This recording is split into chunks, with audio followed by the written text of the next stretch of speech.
should I be studying my dental hygiene notes while on summer break?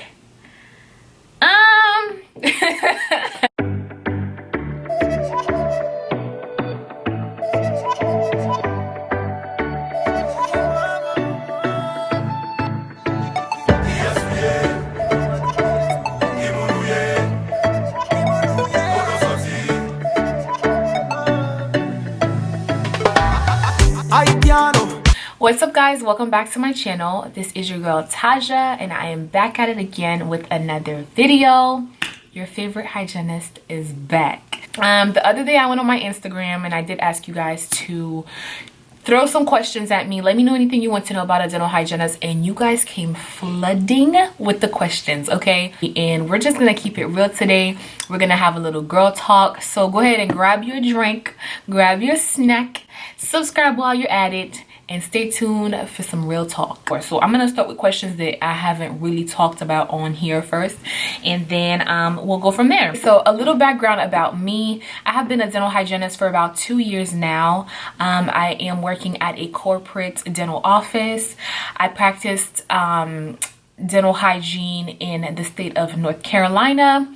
I did go to a community college. I did my prerequisites in 1.5 years, very close to 2 years. The dental hygiene program in 2 years. So that was a total of 3.5 years. A lot of times I round it up and I say it took me about 4 years, but about 3.5, almost 4 years. What would you wish you would have known before going into dental hygiene school? There are so many things that I wish I would have known before hygiene school. I wish I knew how overwhelming things could get, and I wish I knew how to prepare myself for what was coming at me. You have no idea what the next challenge is. It's not just about like you taking your classes. There's a challenge in it, and I wish I knew that, one, there was that challenge, and two, how to deal with the challenge. And that's one of the things that made me want to bring out so many dental hygiene topics and videos here on this channel, because I was like, listen, this is what I went through, and this is what you need to get ready for, and this is how you can get ready for it. You know, I don't know, if I could give out an advice to the old me back in hygiene school, I would have told her, like, you got this. Be confident. Don't focus on the small things.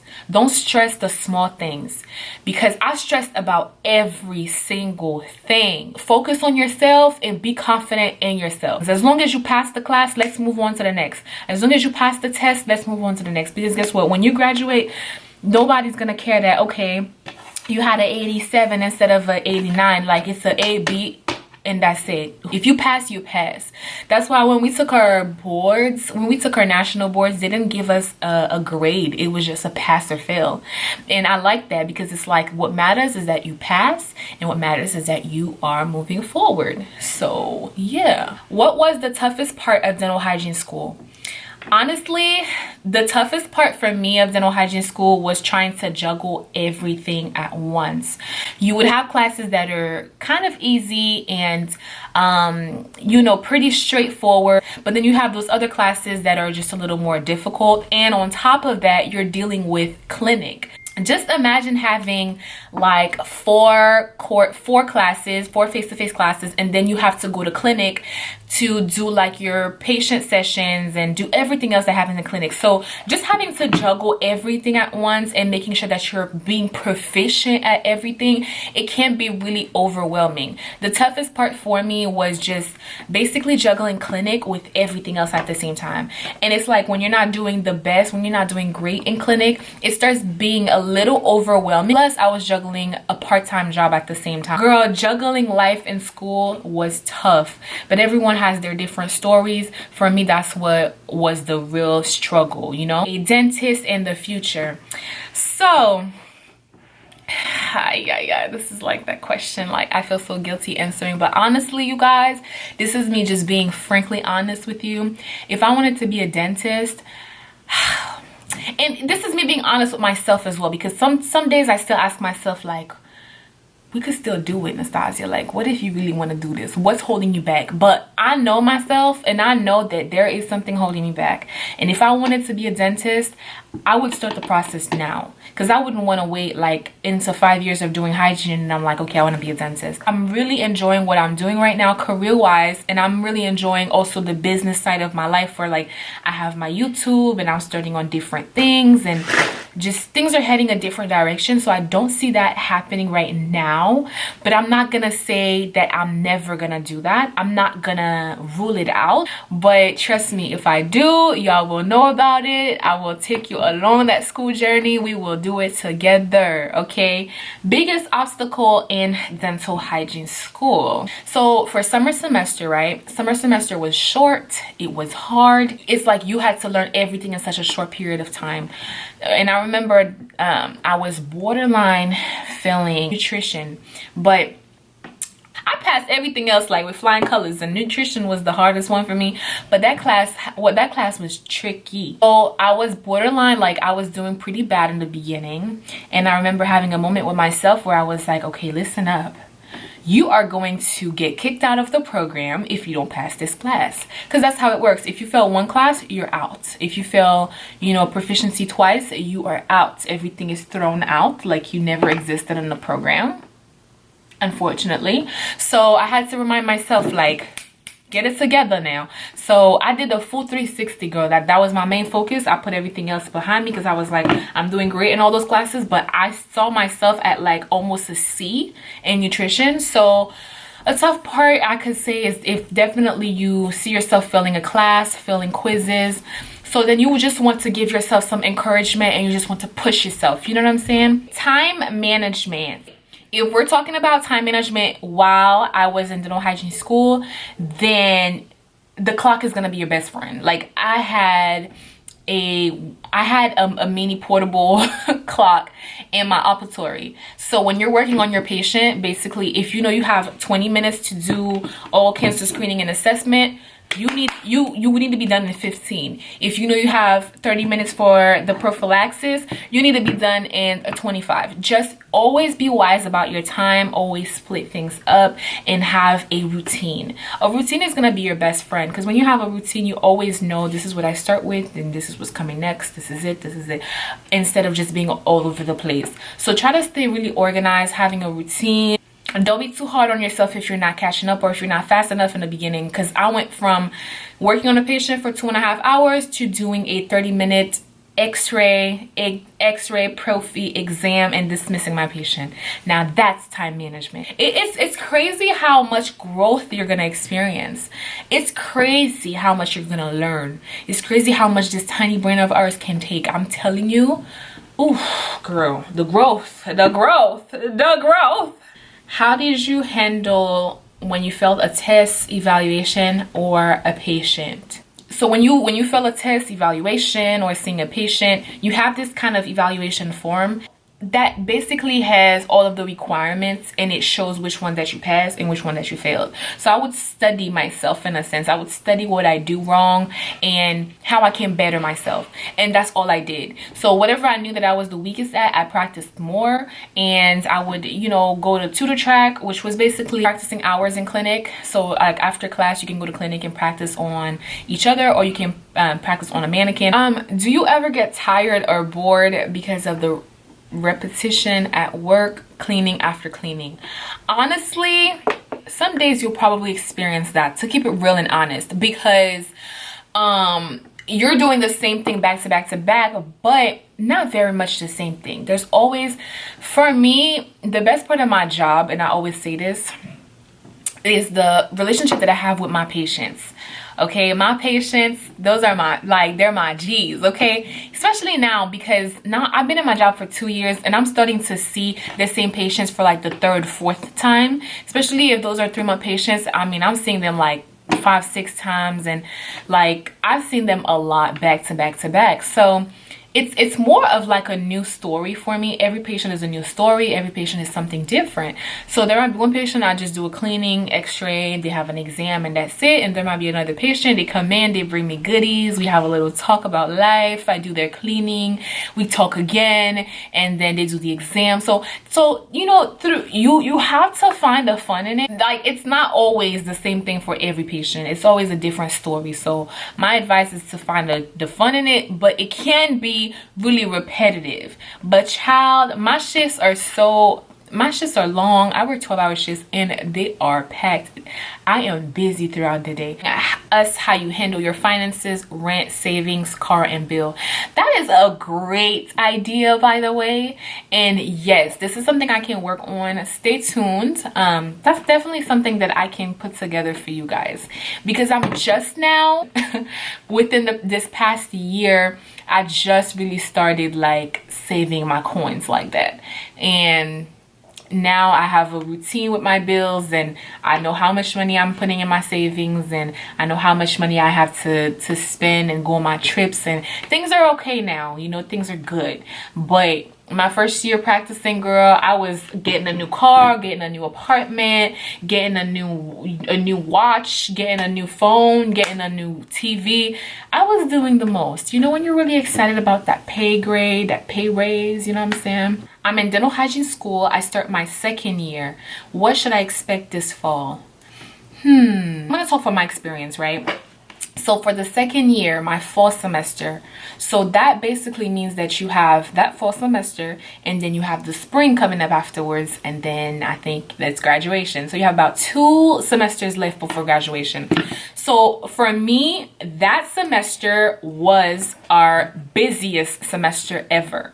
It was our busiest semester, and it was also really hectic in the sense of you are really starting to get ready for your boards. That's the time where all you're gonna hear is boards, national boards, state boards, national boards, state boards. Get your patient, make sure you have a patient ready, make sure you have a patient qualified, make sure you know where to find your patient. Get ready to challenge yourself with instrumentation, because you have to start getting your skills down, whether that's x-ray skills with your instrumentation, because for your boards you have to be top notch. You know what I'm saying? Let's get ready to wrap this thing up. It wasn't as hard as like my first year. It wasn't necessarily harder, but it was just more work. I think around December is where they have the national board review. And my friend, take this from me, if your school doesn't require you to go to the national board review, do yourself a favor, and hundreds of students all around the US, different states, are going to meet up in those different locations. I think they have it in Atlanta, Raleigh, North Carolina, different areas again. But do yourself a favor and go to the board review. Take it from me. Take it from me, okay? And if you want to know why, ask around. Did you go on a big graduation trip after you graduated? If not, do you wish you would have? So no, I didn't go on a graduation trip, and I do wish that I did. Let me tell you why. Story time. Drum roll, please. Get ready for the story time. So in high school, me, Michaela, and Brianna, we were close like this. I still include them in my vlogs here and there. We were so close, you guys. So when we were wrapping up our last semester, we decided to throw ourselves a big graduation party, you know, and have our families and friends together in one room and have a big bash. But for that, we hired a party planner. Okay, a party planner. And she was actually Bree's friend, like not close friend, but they went to the same church. So Bree, she's the one who introduced us to her and was like, this is what we're gonna do. You know, she was showing us wedding pictures and showing us all the work that she's done before. She was like, yeah, I've done weddings, I've done graduations, I've done sweet 16 parties. I can definitely throw this out for y'all. And you guys, We each put so much money down for this party. When the day came to it, we had no idea really all the details. We just told her what we wanted, how we wanted it to be. And when we came there, girl, it's like she had things from Party City and the dollar store arranged in a room for us. It was just a hot mess. Our parents were disappointed. I don't think our friends really cared. Like, they were just here for us. But we were disappointed. We were stressed. Okay, the food sucked. The party, I was like, we could have thrown a little barbecue in the background and had home cooked food. That would have tasted better. I could have brought some plantain, some griot. We would have had some good food. So we felt like we felt like we wasted our money hiring somebody to throw us a big graduation bash for no reason. So honestly, and we kept telling ourselves, like, we should have just gone on a freaking graduation trip. Go on a trip, go on a cruise, travel, do something. So I wish I did that. But that was a little story time, y'all. That, like, I forgot about that story, girl, but it is funny. Do you have plans to go back to school to get your bachelor's degree? I do plan to get my bachelor's degree, and I'm not gonna go physically. I'm gonna take it online. It definitely, if you have the option to take it online, I say just go for that, because you can still work. You don't have to take time off of work and of your life to really go to school. So yep, I'm gonna do that. Should I be studying my dental hygiene notes while on summer break? Should you? Yes. Did I? Probably not. But my summer break was only a week and a half, 2 weeks. I was just trying to recover my neck, my back, my wrist. I was just trying to rest. So honestly, if I looked over something, it was maybe like, I don't know. I don't even remember if I did that, y'all. But should you? Yes. Just don't be like me. Be good. Not a question, just wanted to let you know that you're inspiring and that I love you. Thank you. I love you too. Thank you to everybody, by the way, because my DMs are flooded. I try to get back to you guys, and I might not reach everyone. I might not have read everybody's DMs and everybody's messages, but I do want to let you know that I do appreciate it. Sometimes the love is really overwhelming, and you know, I don't know what I did to deserve this amount of love and just support, but I want to let y'all know that I do appreciate it and I don't take it for granted. So thank you so much. What were your go-to meals when you don't have time to cook or eat? LOL, love your content. Thank you, boo.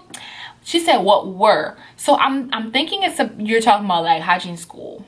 My go-to meals in hygiene school. So I lived with my mom. So my mom was throwing down in the kitchen, honey. I would get home and she would have food in the fridge, and I've always been so grateful to have her in my life because she kind of held me together. But if I was living by myself or caring for kids and a husband and going through school at the same time, I mean, I'm sure I would have gotten through it, but it would have made things a lot harder. And I had classmates that did that, and props to y'all. Props to anybody who's doing that now. But my go-to meals, like my mom, like I said, my mom would cook on the weekends and I would try to meal prep, but I would always have some snacks with me, healthy snacks, like to, you know, snack on in class. Just bring my lunch, whatever it was, rice, chicken, veggies, good old Haitian food, honey. Can you do a boyfriend tag? Girl, if I can get this man, if I can get him on the camera, then I will. You watch my vlogs where I'm trying to get him in the camera and he's like whatever. Like, I'm gonna try to do a boyfriend tag. We've talked about it and it's something that I'm gonna try to bring to my channel, so stay tuned. Did your family support you while you went to school? Did you get a part-time job to pay bills? So my family did support me the best that they could. Because honestly, the part-time job that I was working was not about to pay the real bills that I have. It wasn't paying rent. It wasn't paying for my car. It wasn't paying for my insurance. It was probably my pocket money. I was a hostess, so I didn't even get like tips like that. I got what was called tip shares plus a minimum pay, and that was nothing because I wouldn't even work that much. I would probably work 2 days a week, 3 the most. So yes, I had a lot of support from my family. I had support from my dad, and he lived in Haiti. He's still in Haiti, and my dad, thank God, had a good job, so he would provide for me and send me money. My mom, you know, she would pay the bills in the house, like light bills, rent. She would provide food in the house, and she would help me if I needed to. But I still felt like I needed to work, because even when you have your parents helping you, I don't want to ask my dad for money so I can buy my makeup, or I don't want to go to him or ask my mom for money just so I can do personal things. So I needed my personal money as well, just to take care of myself, and even for like extra school bills, because even with financial aid and your loans, after you pay everything, there's still other things that are coming at you.